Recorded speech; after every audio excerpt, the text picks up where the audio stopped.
Welcome all to Atlanta. I'm sorry that I brought the rain with me from Seattle today, but since we're inside, I don't think it matters that much. My name is Michael Rees. I'm a SQL Server Program Manager, and I'm also what we call the Beyond Relational Scenario Lead, and I will be explaining what Beyond Relational means in a minute, for the SQL Server Denali release. So let me go and explain to you what we actually try to solve with what the term Beyond Relational. Often when you build applications, your application actually is managing both relational data and what we often call non-relational data, files, images, movies, etc. And if you build such an application, you often have the complexity of integrating these two types of data because you often do not store the non-relational data inside the database. So you will have to duplicate functionality, you have to compensate for unavailable services like backup restore is missing, or you have two ways of doing things and you have to integrate them. And that's pretty painful. So what we try to do is, with our Beyond Relational offering in SQL Server, is that we are reducing the cost of managing all types of data, that we give you the ability to provide management integrated across all types of data and have basically an easier way of building an application. Now, how many of you here in the room would consider yourself to be database administrators? Okay, how many of you are developers? And I hope there's an overlap. So I have to apologize that my talk will probably be about 80% developer-centric and 20% DBA-centric, but I'm more than willing to take questions on both sides of the aisle. Also, since Beyond Relational is going to cover two different topics, one is spatial and one is unstructured data, I will ask the people in either camp to have patience with the other people around them. So let me give you a quick overview of what my favorite Beyond Relational application is. This is a screenshot from Microsoft Outlook. And the reason why this is a favorite of mine is first, it's a Beyond Relational application. It manages both structured data, like the properties on your email, as well as the email content and attachments themselves, which are, of course, unstructured data from a database point of view. And what it does is it actually gives me a pretty nice user experience. I can search over both my structured and unstructured data inside my store. And it even has something that is called find related, which in this case is actually looking at either the sender or the conversation ID. But you could imagine that this could be done based on semantics, like that it finds me all my email messages that are related with each other because they contain the same key phrases, for example. So this is kind of an application I would like to build. But does every application that you can build on the database kind of has the ability to expose these services? The answer is no, because you have to build them yourself. We provide full-text search to some extent, but full-text search only goes over unstructured data. We don't have the ability to find relatedness yet, etc. So one of the goals is making it easy for everyone to build an application that has such functionality exposed to the user, and you don't have to go and build it yourself every time when you build an application on top of SQL Server. So what is the Beyond Relational vision that we are trying to achieve? The first aspect is that we are going to provide efficient storage for all types of data: tables, XML, spatial, documents, digital media, etc., etc. Secondly, in order to be able then to provide processing over it, we will give you built-in data processing capabilities so you can build your applications on top of it. Some of those include that we understand, at least to some extent, the data formats natively. So if you store an XML document, it's more than just a blob. We actually understand the hierarchy of the elements inside, as one example. Or spatial objects, we understand that these are spatial objects, so you can build spatial functionality on top.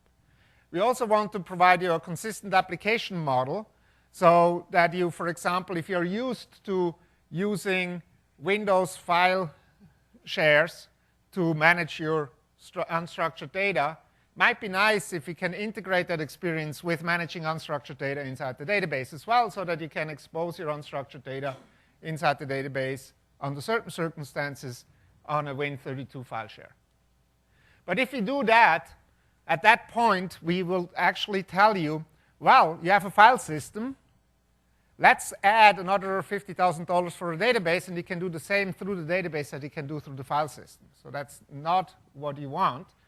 So in order to be able to make it more attractive for you, we also want to provide you with rich capabilities and services over all types of data, such as, for example, the ability to query and reason over data, extract semantics, search across structural impedance of different data formats, and have an integrated administration experience as well as the developer experience. So that's kind of the goal. So let's see. We are not working towards the goal only since SQL Server 2008 or since Denali. We actually have been at it for a while. So SQL 6.5, which is the box shot here, was the last SQL Server instance that actually had full relational support and nothing else. So it was the last true relational database.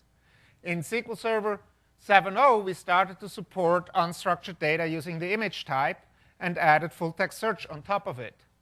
And we continued to work on that over the next couple of releases. So in SQL Server 2000, 2005, 2008, all these green boxes signify things that I consider to be beyond relational.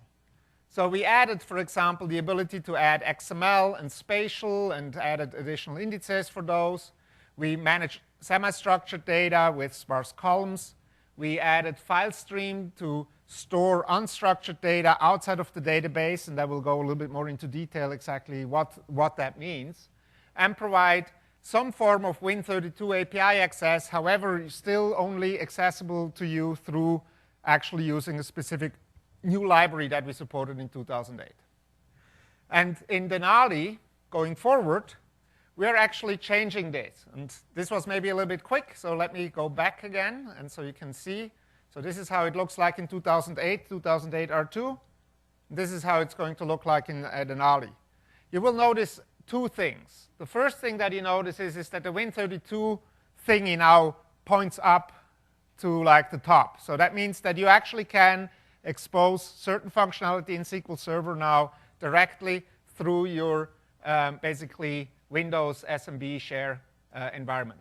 So you can just drag and drop files. You will see that later in the demo.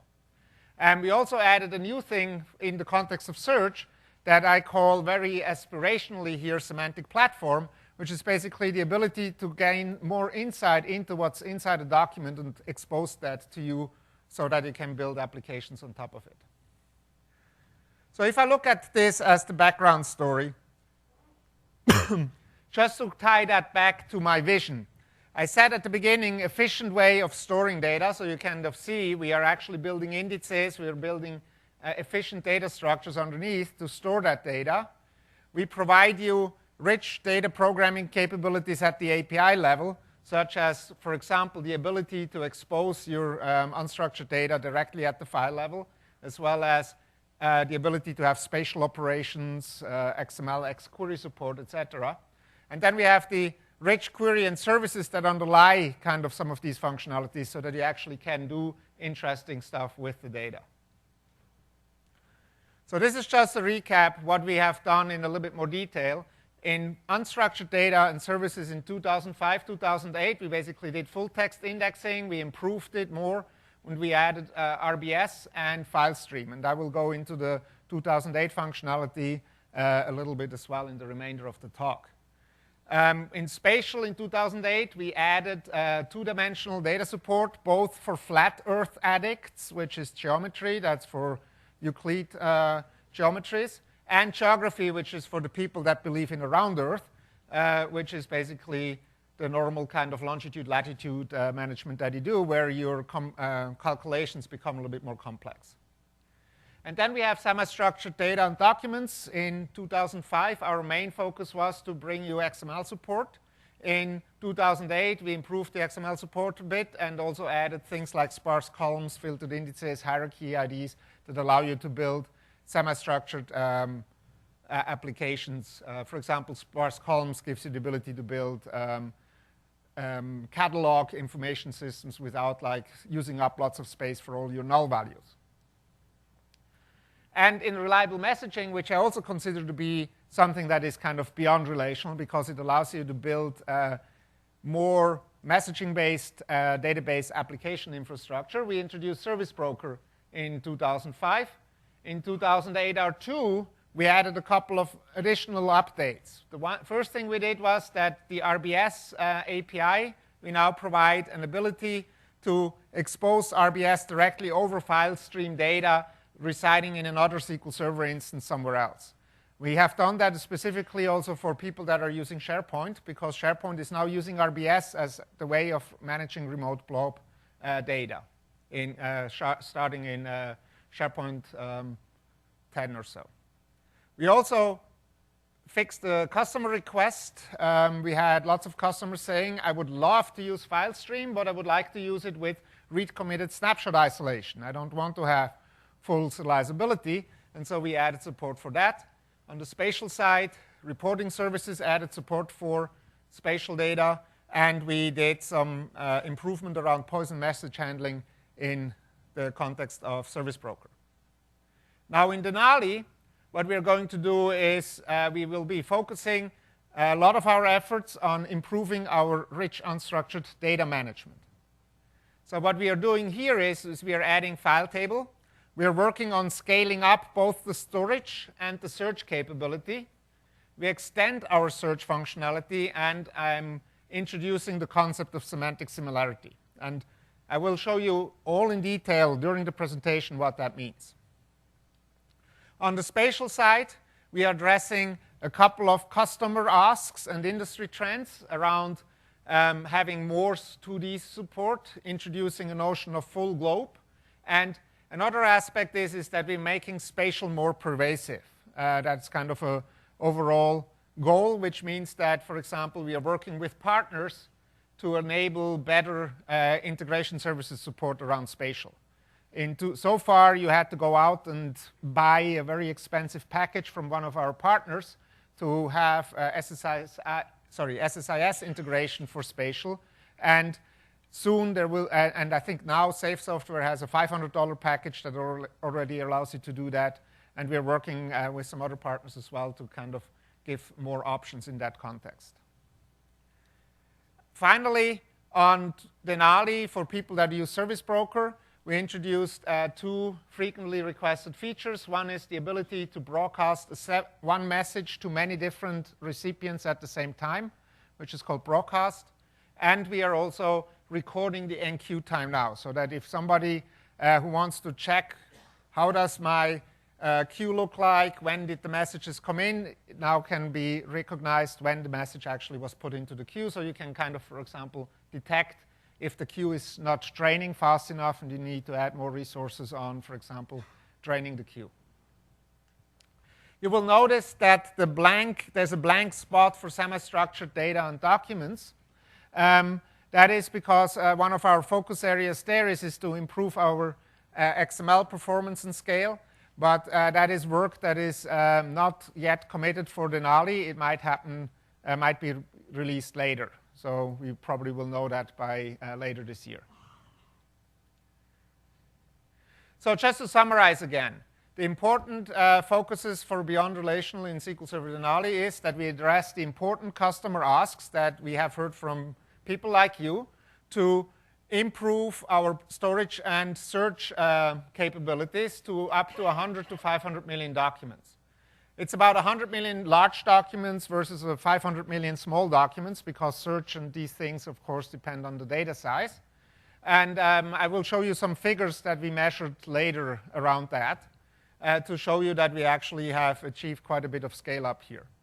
And we also want to make it easy for people to use and access unstructured data. Quite a few people said FileStream is nice, but if I want to edit my photo that I have in there, or if I want to serve it through my web server out, I still have to copy everything out of the database and put it somewhere else so I can do that.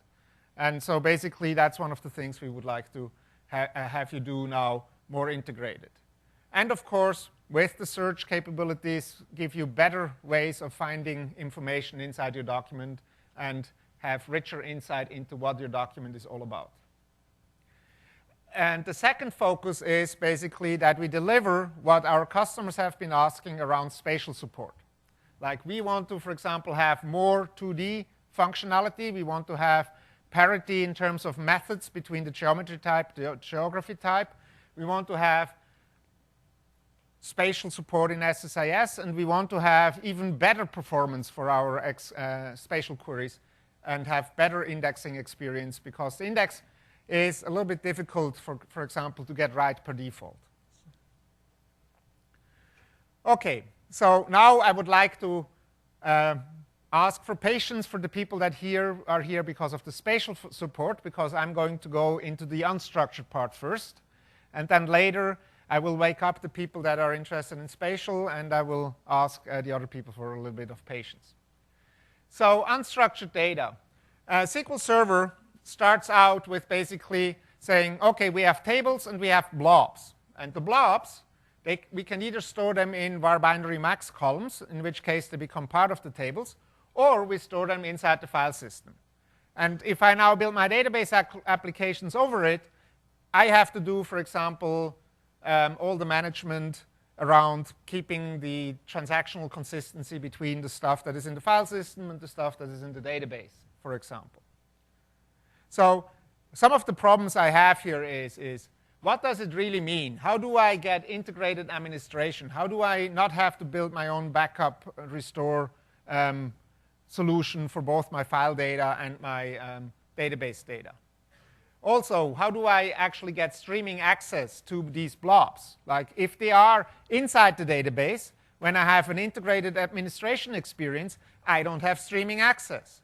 And if I have streaming access, which means I have it in the file system, I have to build my own integrated administration experience. And so that kind of sucks, and it's pretty costly to do so. So in SQL Server 2008, we introduced the notion of file stream. File stream is nothing else than a file group from an admin's perspective that allows me to put my unstructured data in, and each cell is basically represented as a file inside that directory, which is a file group. So what does that give me? It gives me integrated administration, because now the backup replication, the high availability, always-on experience is looking at the file stream data as just another file group. So I can have my own backup restore schedule for the different file groups, as if I would do that with my other file groups inside the database. In addition, it gives me the ability to have streaming access to these file data through the file stream APIs that we deliver with SQL Server 2008. So I can build my Win32 apps.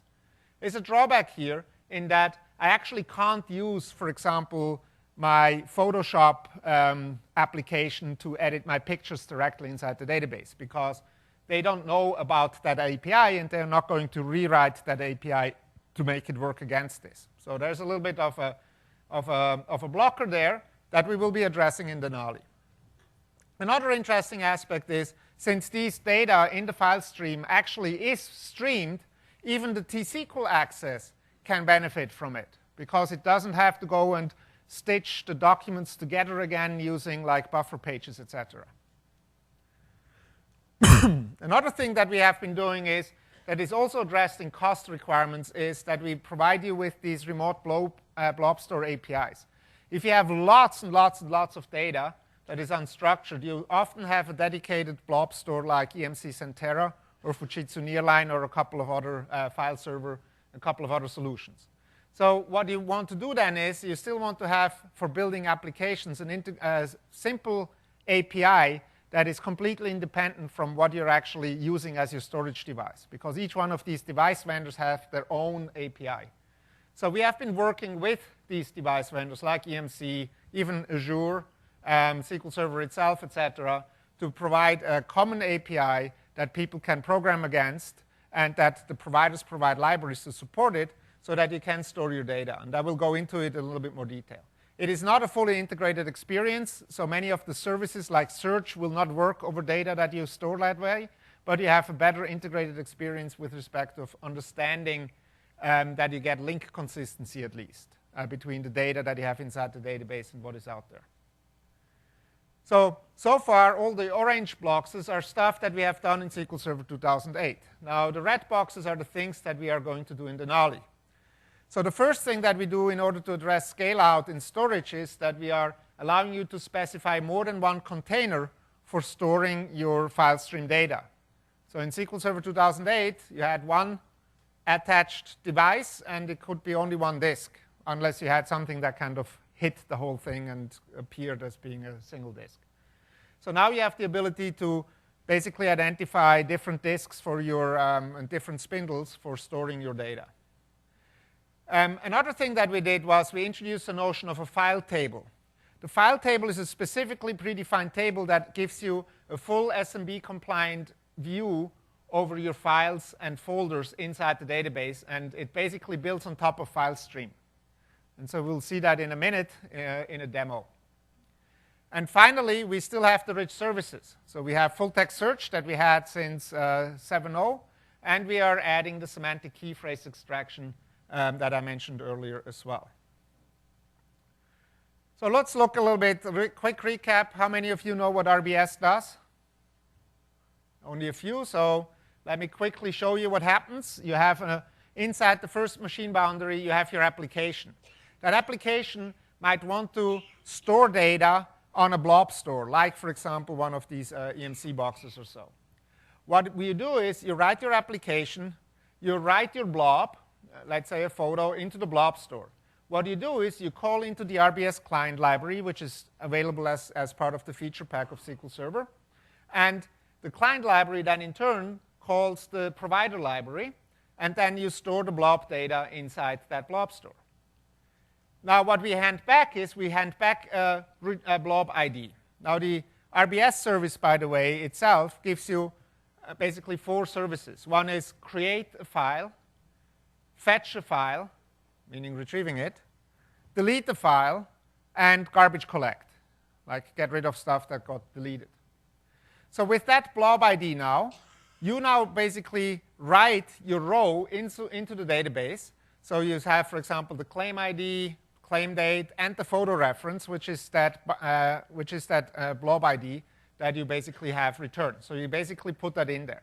Now, it does not mean that that now you can do, for example, select star and you see the photo. You will see that reference, and so you will need to use the blob, the RBS library again to fetch that image back out again. But it gives you an easy way of managing the references to that data that lives out in that world that is a little bit outside of what you normally do your programming in. And it gives you the ability to, for example, recognize things like if you delete something, it will do garbage collection inside the database and things like that. Oops, a little bit too quick. So now FileStream, on the other hand, it's truly integrated into the database. FileStream is a storage attribute on var binary max.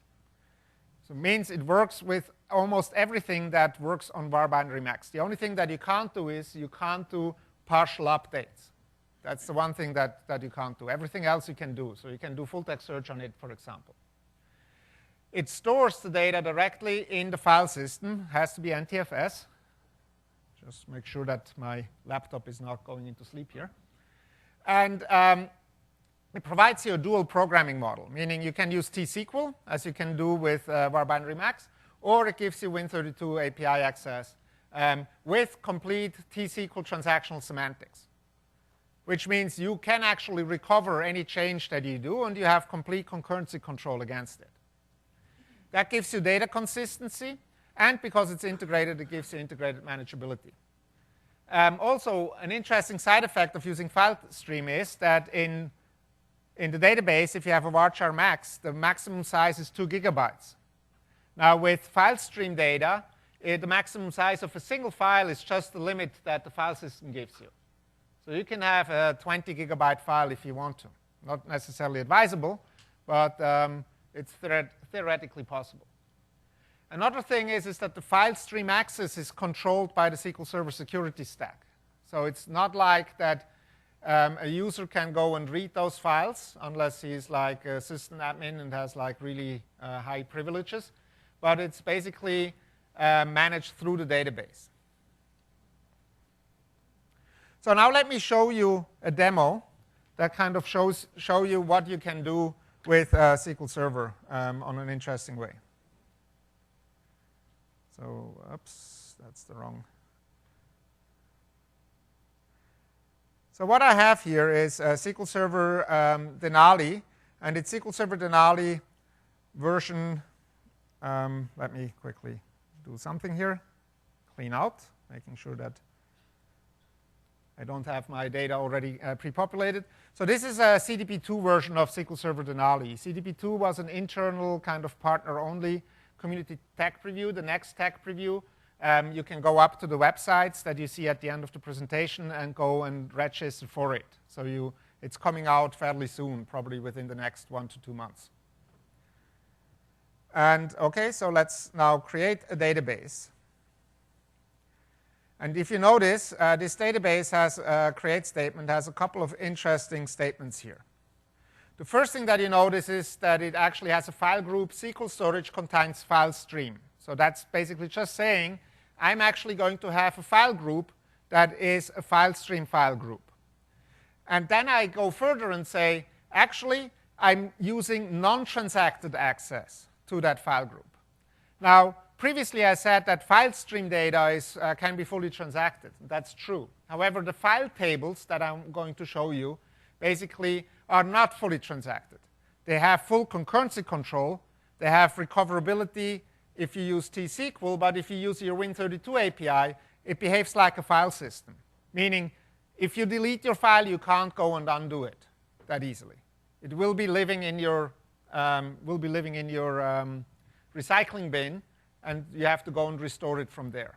So it's not like that you have full recoverability if you do that.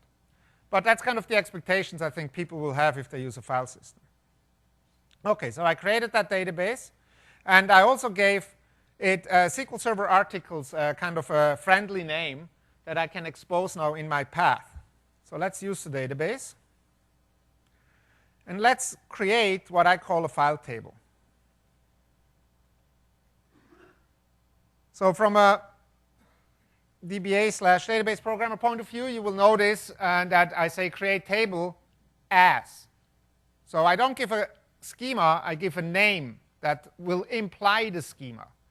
It basically does two things. It implies it is a schema, and secondly, it is a file table.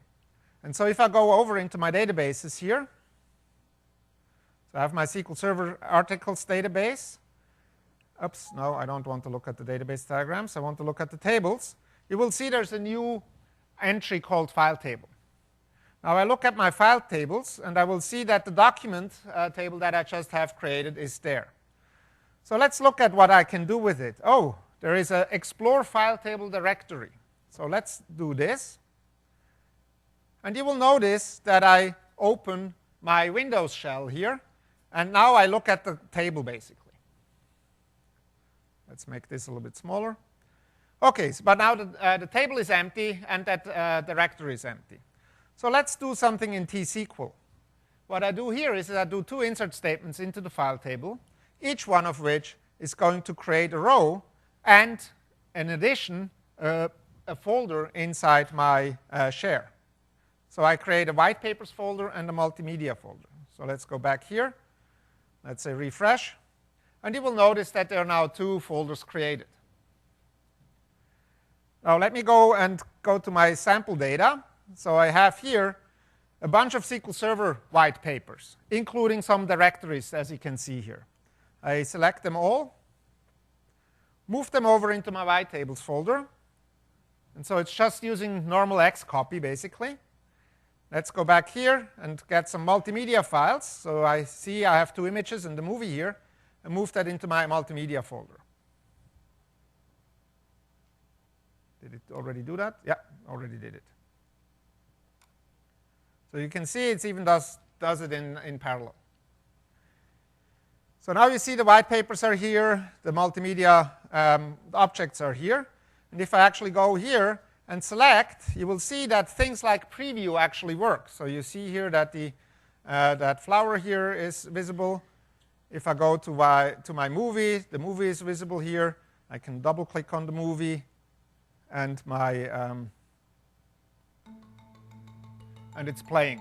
This is now streaming out of the database, basically.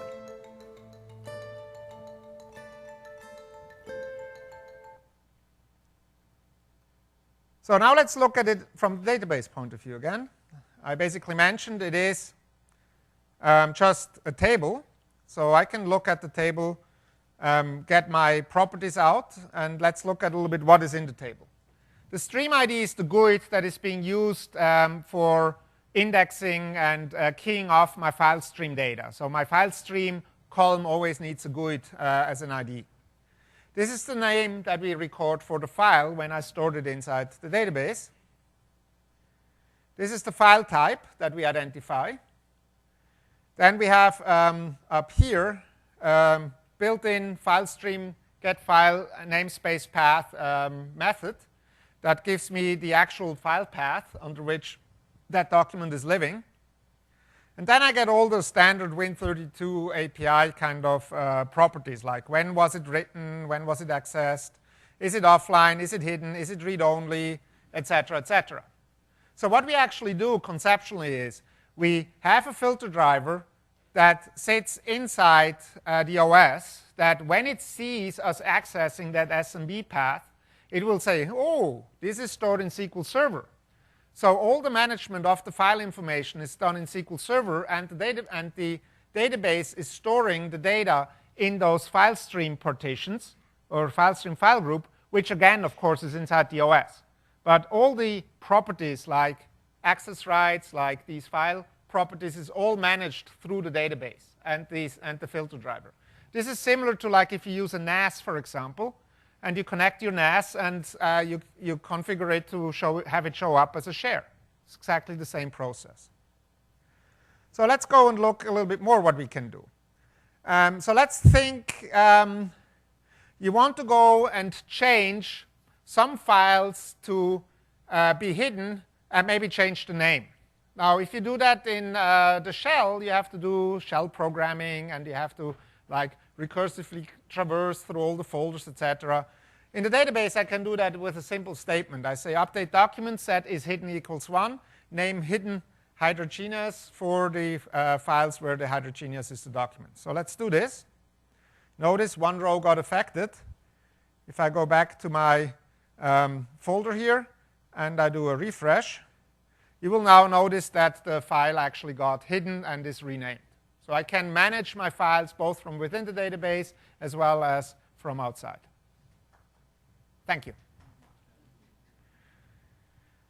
OK, so let me go back to my presentation here and recap what we have seen. So you have seen that the file table basically gives us the ability to expose this table as an SMB view using the standard UNC path names that we have. And there are basically three built-in levels. The first level is the file stream share that you have when you create your database instance. Then you have for each, or for database server instance, then for each database you have a directory that gets created, and that's where you either expose the database name or you rename it. And then you have for each file table you have a directory. And then underneath that, you can have as many directories and as many folders as your file system is able to cope with. So now let's look a little bit at performance data. These are measurements that we did with SQL Server 2008. We are still working on our performance figures for Denali. But I think this is probably more interesting for you guys at this moment anyway, because 2008 is what you would be working with. So if you look at this, you will see that starting at about 240 kilobyte size documents, your file stream read performance will be outperforming your standard var binary read performance. And actually, the kind of orange curve shows that if you use file stream and use T-SQL to access it, you might even be faster even earlier than that. Now, the reason why you have this crossover point is that if you store your var binary data inside a normal database page, you open the database file, the MDF file, once, and then it's open for the rest of your management, and you read from it into the buffer, and then you have it in the buffer, and then the buffer manager sometimes pages it out and reads it back in, etc. But it never opens the file again. While if you do a file stream access, files will be open and closed all the time. So if you have very small files, then this overhead is going to get costly, will cost more than just doing the reads of the data. So there's a trade-off here. And kind of the recommendation for reads is if you do reads and the file is bigger than about 200K, you should consider using FileStream to store the data.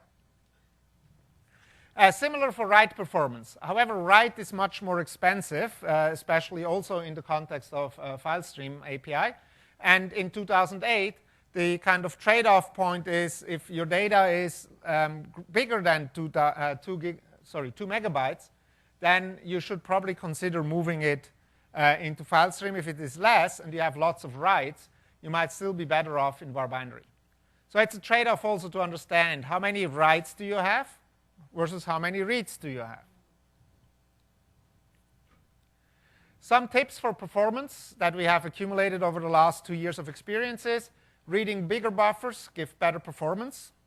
Volumes hosting FileStream or file table data should have the 8.3 name generation and last access time disabled, because these are two known scalability limitations of NTFS, that you can't have as many documents be managed if you, for example, have 8.3 name generation enabled. Now, how many of you think that we still need 8.3 names?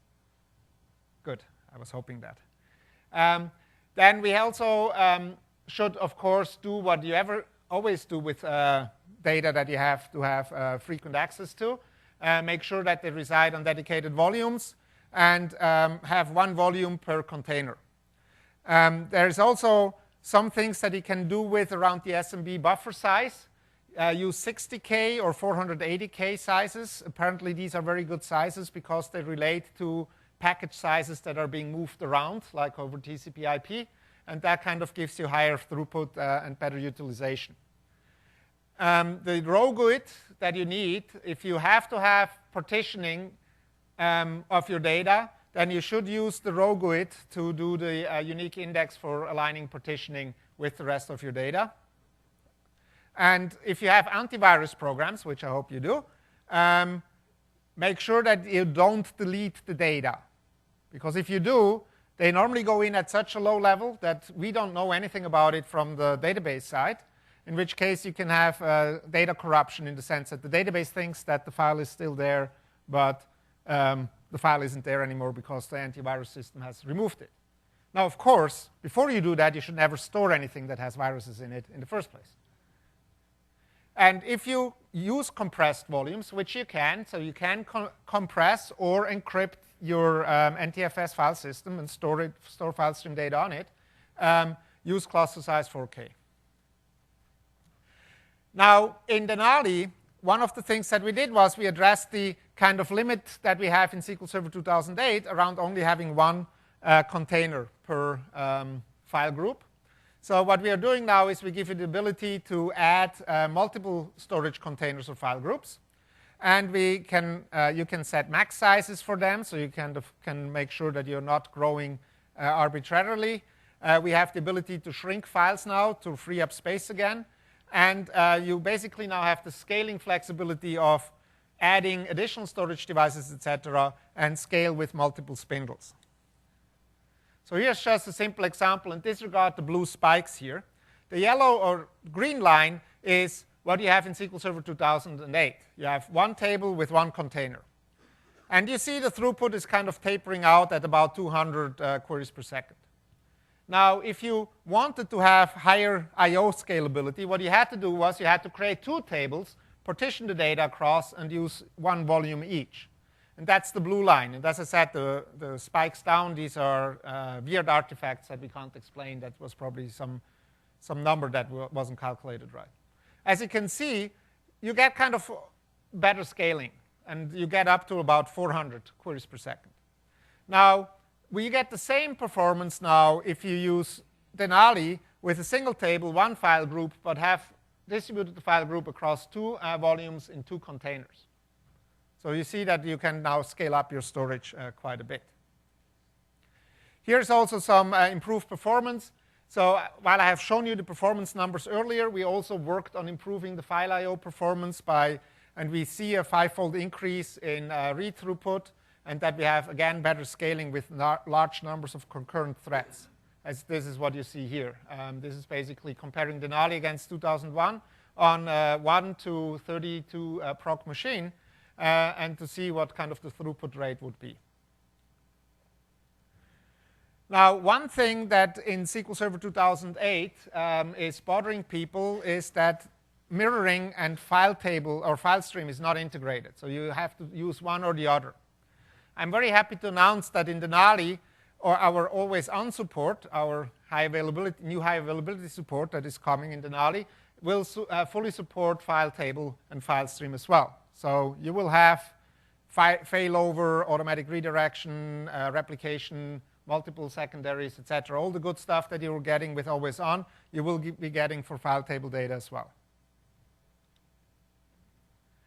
So to conclude the unstructured data aspect, let me give you a quick kind of decision table to understand when to use which ones of these many different storage capabilities.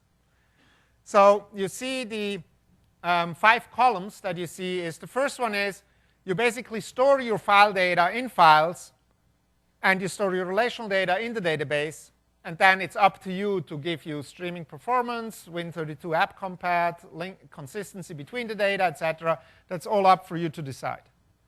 Now, if you use SQL blobs, meaning var binary max without any file stream capabilities, you will see that you don't have streaming performance, you don't have Win32 app compat, but you have consistency, both link and data level consistency, and you have integrated query and management experiences. The data has to be local, so it's, you can't put it on an external file server, with one exception. If the external file server appears like it's a SCSI device, then I think it works. So iSCSI devices work fine? Yes, iSCSI devices work fine. So anytime, basically, it's anything that looks like a line. Exactly. Remote blob API, again, streaming performance in Win32 app compat depends on the external store. Link consistency, however, we will guarantee with our RBS library. You will not have data level consistency. So there is no consistency between, for example, what you have promoted inside the database and what you have on your blob. And there is no integrated query and management experience yet.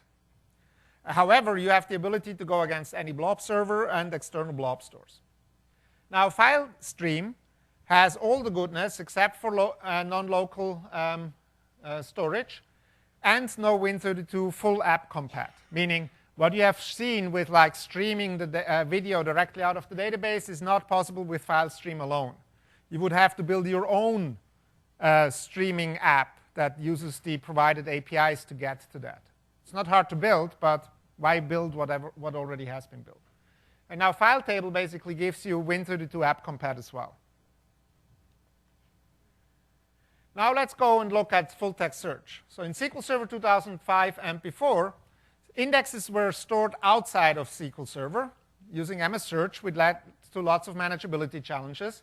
Mixed query performance was bad because like relational predicate and full text predicate, because I always had to apply the full text predicate to all the data because the external thing didn't know anything about the filter that I applied inside the database. And index creation had scaling issues on big boxes. Like if I created a full text index, it was taking a very long time. We fixed quite a few of those things in SQL Server 2008, but a few things still remain to be done. Two are, first, query performance still had scaling issues, and many of the useful search functionality that people wanted were not there. Now, no, I'm not saying that we do everything, but we do at least property search, and we are now providing customizable near.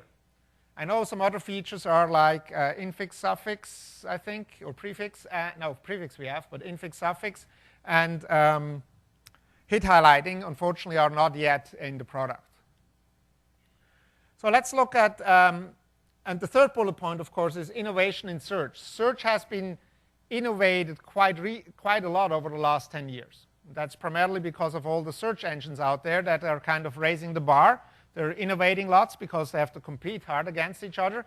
And the database search guys now want to kind of catch up with that because many people now have expectations that there is more to search than just a simple contains. So in 2008, what we did was we integrated full text and search and indexes fully into the database. So catalog, indices, stop word list, etc., all database objects. So as an admin, you kind of exactly know what's in there. The only thing that we didn't integrate, I think, are thesauri. They are still outside. We improved our mixed query performance. So for example, if I search for a candidate in the resume database where the resume contains SQL Server and has a specific zip code, in this case Redmond, then the optimizer now can make use of understanding that the zip code has a much higher selectivity. So I will only have to actually look at the resumes that have that zip code if I have only a few, if I have high selectivity there. So the optimizer can make clever decisions, and I get a much better query performance out of these queries. And we are exposing the full text index content and any given to inspect what's actually happening when you index. So you can detect, for example, what the work breakers actually do to your data and what the stemmers do, etc. We also added new work breakers in 2008 and better supportability tools like these DMVs. And we moved from 23 to over 40 work breakers locales. But I know that there are some very popular work breakers that are still not in and that we are looking for adding in the future. Like one of them is, I think, Greece, Turkey, and I think some Korean or so are very frequently asked. So now let's look a little bit at what we have been doing in Denali. So I mentioned a couple of times that we are semantically enabling the database. What does that really mean? Let's assume you have text data, such as varchar columns or Office documents, PDF, HTML, email, XML, etc. And you want to basically figure out what is in that document. So today, you have this table with the titles, and then you have the documents either inside the database or as a string or as documents. And today, you say create full text index. We will continue to do that, but now what you have is in parallel now, we are analyzing that document and both creating the standard existing keyword index that you use for full text indexing, as well as a new index that we call key phrase index. What it basically does is it identifies the key phrases inside the document. And the really good thing is, the only thing you have to do is load the Windows language modules in a specific database. Everything else is being done for you. So you don't have to develop semantic models. You don't have to understand the domain over which these documents are. We will figure it out by understanding about 13 languages at the moment, understand what is their syntactic kind of structure, understand what are frequent words, because frequent words are normally less interesting. But if you have a word that is not known or a word that is non-frequent in the language context itself and it appears often inside the document, that might be an interesting document to kind of keep track of. So we kind of keep that. Then we also have a key phrase document, which takes all these key phrases and ties them back into the documents. And the third one is we actually now, based on these key phrases, we can determine, using some semantic algorithms, which document is related to what other document with which scoring relevance. So that means without us or you knowing what these documents are about, once you have a document, you can figure out what are documents similar to the document that you already know about. I think that's pretty powerful compared to trying to understand the semantics, building up an ontology, then people leave, the ontology changes, nobody knows anymore how to maintain the ontology, and then coming back and kind of trying to figure out. This is kind of almost self-servicing here. So let me show you an example of that.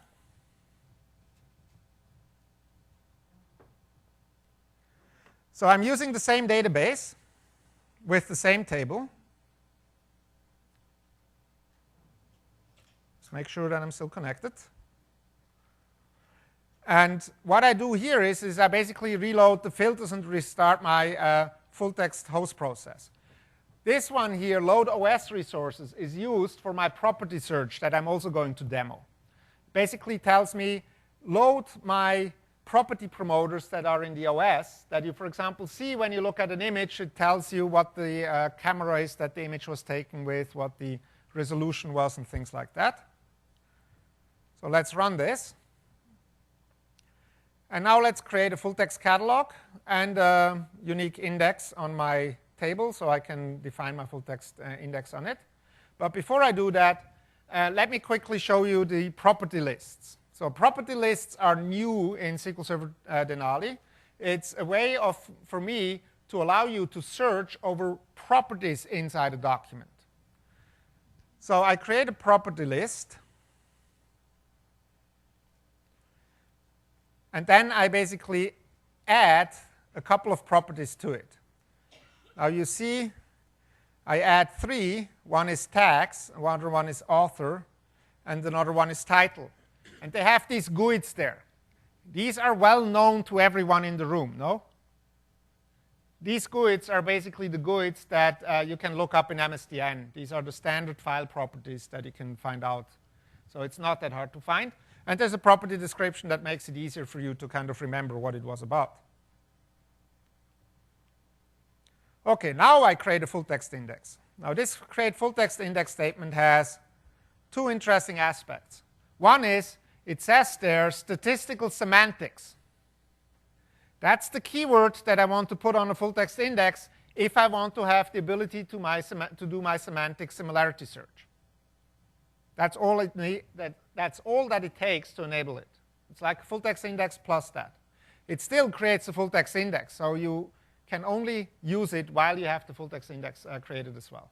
And the second thing is I say, give me search property list document properties. So it's actually not only indexing the document itself, but it in addition also creates indices or index entries for the properties only. So I can only search for the properties without having to search over the overall document. OK, now let's see what I have here. So this is basically checking. So is that to say that the column does not contain different languages in the row? So the question is, what about multiple languages? Yeah. And at the moment, we are restricted to a single language per column. Yes, but you can have multiple columns and then different languages for those. So here you see that's the index that we created here on the full text.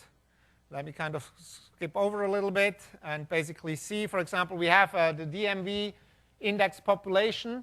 There's now a similar one that does look for the semantic similarity.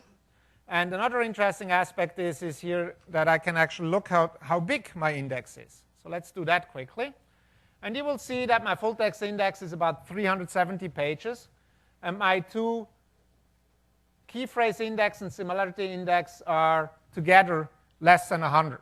So I'm kind of using about a fourth of the full text index space in addition for these things. So it's not as costly. So now let's look some interesting queries. Let's first search for properties only.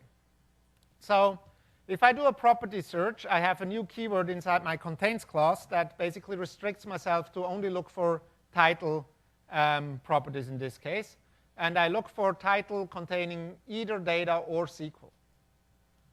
Now, since these are SQL Server white papers, I expect there to be many. Let's run this, and you will notice that they have 60 rows returned with that information. Now, let's do another query that basically says, find me all the documents where anywhere within the document data and SQL appears near each other. And now I say near each other 5 times, like within 5 tokens. And I don't really care about whether one or the other comes first. So if I would care about the order, I would say true there. So if I run this query, you will notice that I get 82 rows returned. So that's also kind of showing you that actually the first query was really only looking in the title and wasn't looking in the rest of the document, because otherwise it would have found more. OK, so now let's go into the semantics. First, we have exposed the semantic index information through table-valued functions that are built in. So the first one is the semantic key phrase table.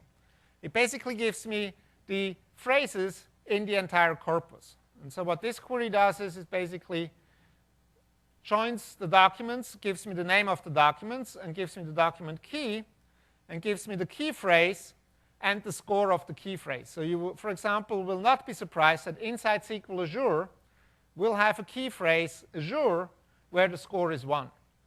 Then that goes further down, and you see further down the scores might become a little bit less important. That's just based on the kind of analysis of the document. And the scores are actually relative to the document, so they're not relative to the whole corpus. Now, let's look at, for example, a specific example where I use the HA paper and find out what are the key phrases for that specific table. So you can see HA with SQL Server has high availability and SQL failover. These are kind of the key phrases that you would expect to be there. And remember, this process has no semantic understanding of the document per se. It doesn't know that this is HA. It doesn't know that failover is important in the context of HA. It actually infers it out of the data itself. And now I can do some other stuff. For example, I can go and find similar documents for that. So I, for example, could, oops, sorry, I scrolled one too far. So with this query, which is a semantic similarity table, I'm basically now getting, oops, all the documents that are related to this. And you will see there are about 10 that it finds, because after 10, I think it cuts it off. And so it basically shows you the top 10 here. And one of them is called Why Not Oracle Rack. And another one is called SQL Server 2008 for Oracle. And of course, HA with SQL Server 2008 R2 has the highest score of almost 1. Because I assume the document is probably almost the same. They just added the R2 version information to it. So now let's look at what are the keywords, the details. And we have a third table here, or third table-valued function, sorry for that, that has that information, which is called semantic similarity details table. And that actually is going to show me that information. So let's execute that as well. And so why not Oracle? You will notice that failover, ASPX server, SQL are kind of the keywords that were there to make these documents to relate to each other. OK, let me go back now and quickly go over and recap. So you have seen that we have property search added. You need to load the OS resources once per database at the beginning, and after you created the database, you don't have to do it again. You do property search by creating a property list, add property search properties to it, and then use it as part of your full text index creation. And then you query it using the new property command. We have customizable near, which gives you the ability to do contains queries, but with specific distances now as well. And the syntax slightly has changed from an infix operator to a prefix operator. In terms of indexing performance, I mentioned earlier that in 2000, for example, indexing was pretty bad. So this is populating an index of 20 million rows of 1 kilo data on identical hardware. And the time unit that you see is basically in minutes. So if I started indexing that corpus with SQL Server 7, when we release SQL Server 7, I might still be indexing the data today. SQL Server 2000 was 20,000 minutes. SQL 2005 and 2008 look pretty close. So I call it out. In 2005, it was 2 minutes, and in 2008, it was 1 minute. And I expect the number for Denali to be the same or slightly better. Now, query performance, however, in 2005 and 2008 didn't improve that much unless you had mixed query loads, like these mixed query predicates and full text predicate. So one of the things that was really bothering many people was that you added more CPUs, bought a more expensive machine, and your full text queries actually didn't increase the throughput at all. It kind of sucks. So what we did was we did lots of investment here, and in Denali now, we basically scale with the number of the size of the box. So we will have more queries throughput for a specific workload. So this is a 350 million document database, by the way, just as a kind of information. You also have the average execution time scale up is improving. So this is counting the number of connections and see how much slower the query gets the more connections I add. And you will notice that in SQL Server 2005 and 2008 is not much better. You basically start running out of steam. Like you add more connections, and at some point in time, your queries are not returning anymore. How many of you have experienced that in production? Good. So you will be happy to know that Denali is now scaling without getting into that situation. It still, of course, makes your query slower, unless you add more hardware, but it definitely does scale much better in terms of connections. OK, so now that I have 15 minutes left of the presentation, I switch over to my spatial aspect of the talk. And I hope people are not kind of leaving too quickly, because there's lots of cool stuff here, too.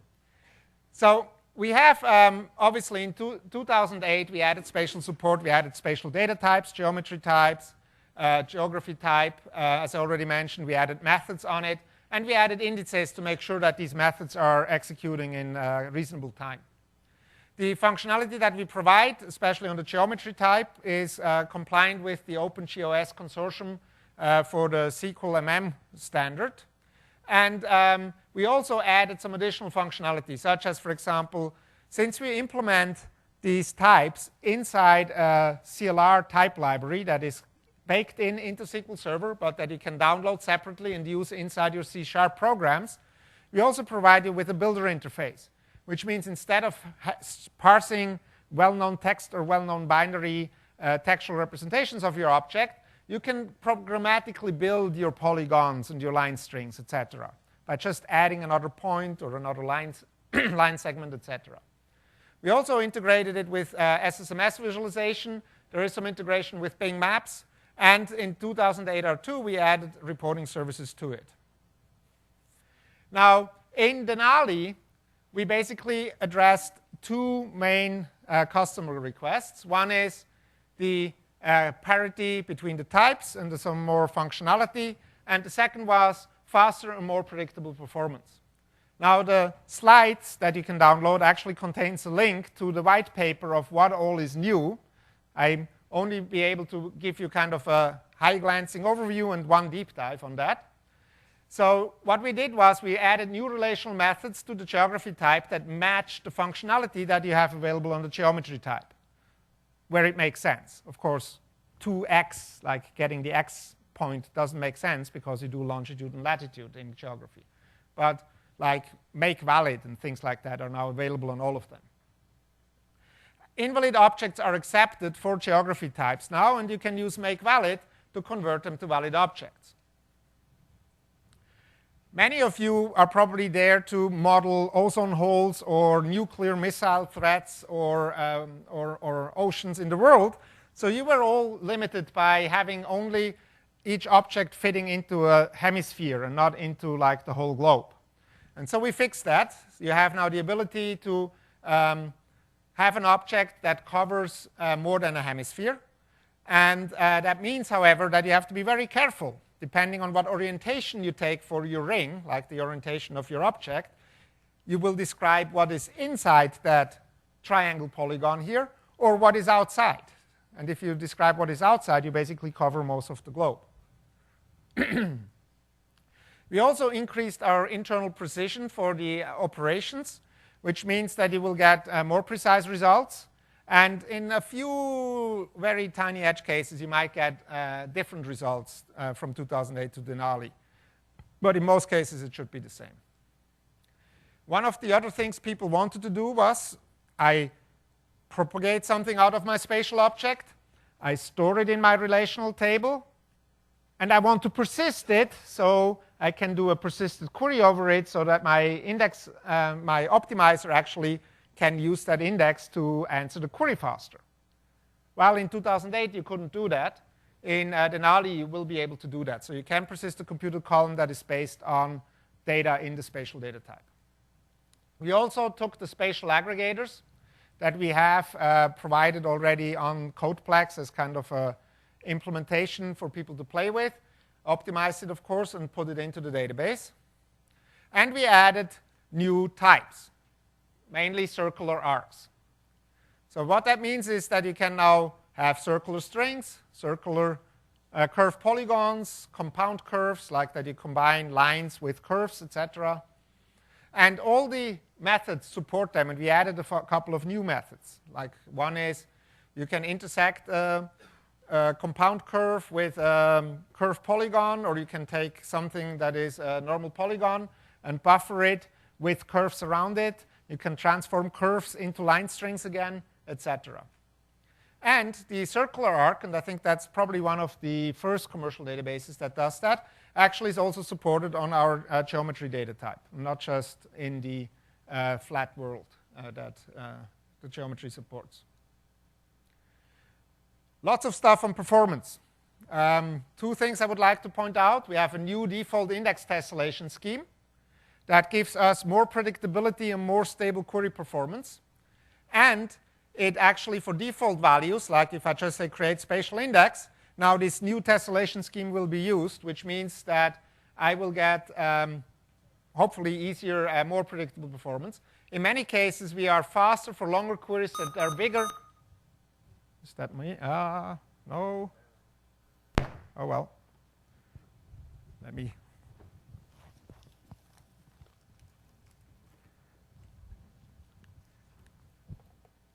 These batteries are not what they used to be. OK, so it will be sleeping, and then I will wake it up again. So another thing is that for longer queries, it's going to be faster, assuming that you're dealing with polygons. For points, it sometimes is not faster, because points really don't have a big impact on the tessellation scheme, because points will always only be recorded in one cell. For very fast queries, like queries that you previously were able to answer in like less than 50 milliseconds, you're sometimes a little bit slower because you actually have more information in the index. We are also supporting some interesting spatial query patterns that people want to have supported by the index but weren't supported in 2008. The most important one is nearest neighbor, and I will show you a demo of that in a minute when my laptop is waking up again. We also have added some more support around index compression. We are improving some internal behavior around point data queries. The ST buffer, for example, has been often running out of memory because creating a buffer over a complex polygon is expensive. So we reduced the memory footprint on that. Here is just a graph that shows you the difference between the two default execution times. So the blue curve is the default that you have in SQL Server 2008. It often gives you good performance, and however, it often spikes. So it's very hard to predict whether you have a good query performance or a bad query performance if you use the default index. And so you have to start using, evaluating what should I do with my index, etc. And at some point in time, you will basically end up finding out, oh, I should have used high, medium instead of all mediums. So in SQL Server Denali, what we added is a new indexing scheme that we called auto-gridding that is using much finer gridding, deeper nesting, and that is giving a much more predictable range in terms of the default performance. You can still override it. You can still use the old indexing mechanisms, but that's not going to give you kind of the kind of non-predictability. So it actually, you now know much better which band you will be in. So now let's go and look at spatial neighbor, nearest neighbor. So the scenario is, give me the closest 5 Italian restaurants from where I am. As many of you know, this is very frequently asked. You might want to know that for tonight. And in SQL Server 2008 and 2008 R2, when you wrote such a query, you got a table scan. And table scans are painful. Now in Denali, we will give you support through the index. However, in order to be able to get the support through the index, you actually have to use a specific query pattern. And this query pattern is given down here. So you basically have to say select top something from restaurant, your relational predicates, and the position is not null. Order by the position, which is kind of giving you the order for the top. Now, the interesting part here is that you have to add the is not null clause. That would be something that you probably would not think about. But in our spatial support, there are two cases where nulls appear. One is if you operate between two objects that have incompatible spatial reference IDs. And the second case is if the row on which you operate is actually null. And now you would think, well, why does that matter? Well, it matters because of two reasons. If I don't have an index, order by in SQL Server orders nulls first. So if I have lots of these cases where I will get null values, my top will actually just give me the null values and not the restaurants that I'm interested in. The second reason why it matters is that the index itself, if you use the index, actually has no clue about these nulls. And it will actually give me the right result that I'm interested in. But that result is unfortunately not compatible with the result without an index. And there is kind of a philosophy in SQL Server that the non-index query and the index query should give me the same result. So we basically only now use the optimization with the index if you exclude indices, exclude the null values.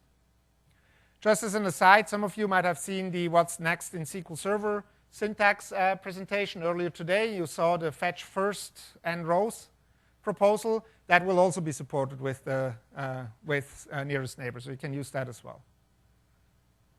So let me see what is going on here. Because now I want to do the demo. Oh, yeah, great.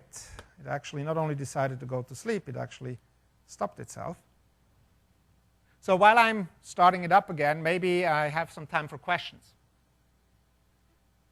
Any questions so far? Yes, please.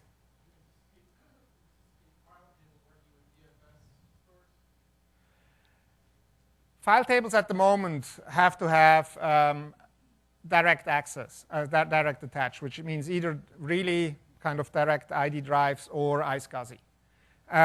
We are thinking about looking at what we should do with file table, of course, when we move into SQL Azure. Because at that point in time, you store your stuff up in the cloud, and you don't have local storage anymore. And I doubt that we will have like NTFS storage in that sense in the cloud. So we are going to look at what we are going to do there. What about support for SMB? SMB, the problem with SMB is that many SMB implementations are not providing us all the functionality that we need. And they're often like sitting inside the filter driver as well. OK, so let me go back. Takes me about another couple of seconds. And then I should be back and show you the nearest neighbor query. Any other questions? Yes, please. With the file table, is there any way to, I'm assuming this is true, is there any way to relate to the file table from another table, create a reference to that table? Yes. So the question was, what if I have additional data I want to associate with the data that I have inside my file table? You cannot extend the file table, so you cannot add new columns to it. But what you can do is you can have another table that basically has a primary key, foreign key relationship to the table using the stream ID, for example. So you can tie back to the table.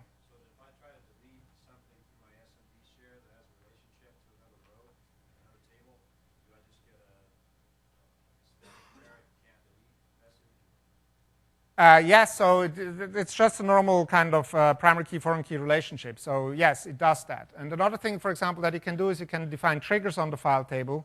And for example, prevent somebody from deleting or changing a file through the Win32 API by basically catching the change and then triggering and reverting the change. OK, so let me show you quickly an example here for this. I'm connecting to my sample USA database, which is a spatial database that I have here. And note that I had to set the database to the SQL Denali compatibility level. And I have a table in here that is called GeoNames that has a lot of information about all the geographical features, et cetera, in the US, about 2 million objects. And what I have here is I have a point, which is basically the point where we are at here. It's this conference center. And what I do here is I query the 20 closest features out of this to see what I have in nearby to kind of go and look at, and return the distance to it. And I kind of visualize it. Oops, I didn't go up all the way.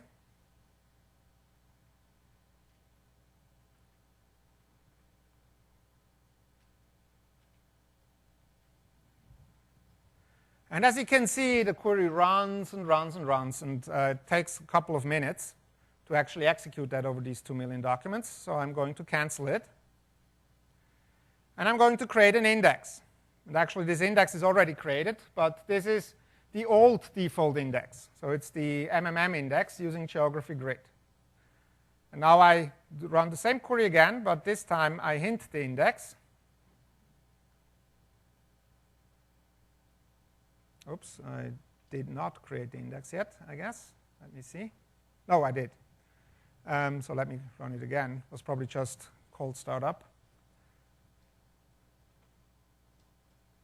So it basically gives me back 20 rows here, as I expected. I can look at it in my kind of visualization. The kind of we are somewhere here, so you kind of see them all nicely represented. If you look at the query, I actually used buffer with curves to give me a buffer around the dot with a curve description, which uses less space.